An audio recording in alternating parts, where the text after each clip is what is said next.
मां को गाली देने वालों से कहना चाहता हूं,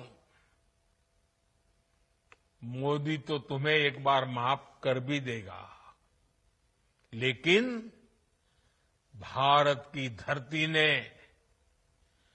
मां का अपमान कभी बर्दाश्त नहीं किया है।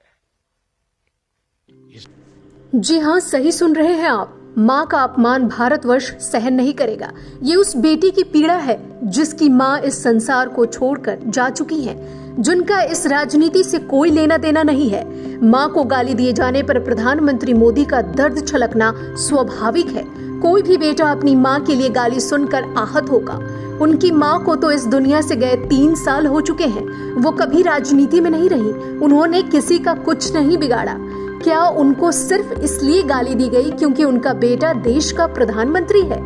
जिस दिन कांग्रेस और आरजेडी के मंच से पीएम मोदी का नाम लेकर मां की गाली दी गई थी, उसी दिन राहुल और तेजस्वी उसकी निंदा कर देते तो उनका क्या बिगड़ जाता? इसके बाद भी कई दिन तक उनकी यात्रा जारी रही। अगर वो दुख भी प्रकट कर देते तो ये दर्द हो सकता कि इतना नहीं बढ़ता। पर शायद दोनों नेताओं की ईगो बहुत बड़ी है। पहले कांग्रेस के एक नेता ने इसे बीजेपी की साजिश बताई, फिर दूसरे ने इसे एक मामूली कार्यकर्ता का काम बताया। फिर बाकी नेता गिनाने लगे कि बीजेपी के किस किस नेता ने क्या क्या गाली दी। राजनीति में गाली गलौज का कोई स्थान नहीं है। उनकी निंदा की जानी चाहिए, लेकिन पहले क्या कुछ हुआ, इससे कांग्रेस के मंच से मां को गाली देने का लाइसेंस तो नहीं दिया जा सकता। भारत के लोग गाली गलौज की भाषा को कभी अप्रूव नहीं करते, इसलिए राजनीतिक तौर पर आने वाले वक्त में इन दलों को भारी नुकसान उठाना पड़ सकता है। ये कहना बिल्कुल गलत नहीं होगा कि उन्हें एक दिवंगत मां के अपमान की कीमत चुकानी पड़ेगी। इस अपमान की जवाबदेही तय करवाना बिहार के हर बेटे की भी जिम्मेदारी है।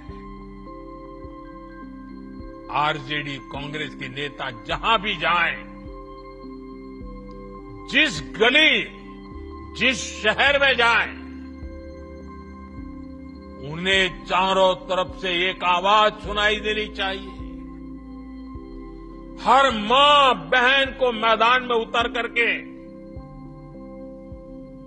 उनसे जवाब मांगना चाहिए।